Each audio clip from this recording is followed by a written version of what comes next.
through the years, the Hemi was an unbeatable race engine with more horsepower than before by pumping the compression ratio up and making the big V8 in a class of its own, leading both in torque and power, hence rewriting the world records of fastest race times and top speed. By 1957, Chrysler had bored the Hemi engine to 392 cubic inches, generating 375 horsepower, as the base engine had 390 horsepower with an optional 10-to-1 compression ratio. This made the Hemi engine even leaner, but even though the Hemi was an incredible motor, the future did not look bright. At the end of the 1950 era, the Hemi was killed and replaced with a new motor called the Wedge. The reason Chrysler had to get rid of the legendary Hemi was because it was too expensive to purchase and operate, bringing up the cost of a vehicle more than $500. This was a lot of money in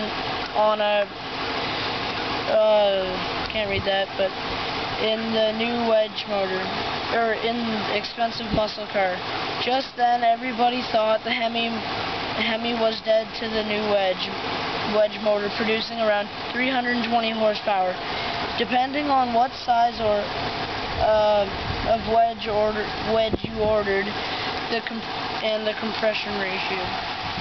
The Wedge motor was not as fast as the powerful Hemi, so the racers kept motors in their cars. Some racers got Hemis for free because Chrysler had so many in stock because they didn't sell because of the steep prices. The Hemi was such a fast and successful engine that Chrysler just could not let it be reborn. So the Chrysler engineers and some of the top drag racers got together and planned out a way they could make the Hemi more powerful and efficient. Their outcome was a Hemi that produced 275 horsepower as a 383 cubic inch motor, or the best-selling 375 horsepower as a 440 cubic inch motor, or the beast of a motor, the 426 cubic inch, producing a whopping 425 horsepower. Most street races ended when someone said, "Yeah, my ride's got a Hemi." Not many changes were made to the motor,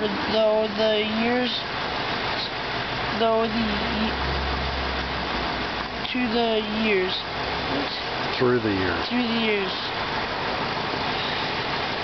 Chrysler kept building the new body-styled cars, and those who were die-hard Hemi fans kept putting the big 426 engine into their cars. Almost all the races were won by cars with Hemi motors. That's until the Hemi was ruled out of NASCAR for being too good. Other car companies had no clue how to make a motor so fast. The problem was the Hemi was being kept alive by racers. If the racers weren't allowed to use the Hemis, that means they wouldn't buy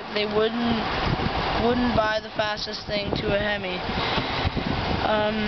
The Hemi in the year of 1973 was once again demolished and never heard about again. That's until the year 2003, when corporation engineers decided to bring back the new Hemi motor. The engineers at Chrysler wanted to keep the new Hemi just like the old one, so that they did. And they created a 383 cubic inch motor with a 275 horsepower, a 440 cubic inch motor producing 375 horsepower, and a 426 inch motor producing 425 horsepower.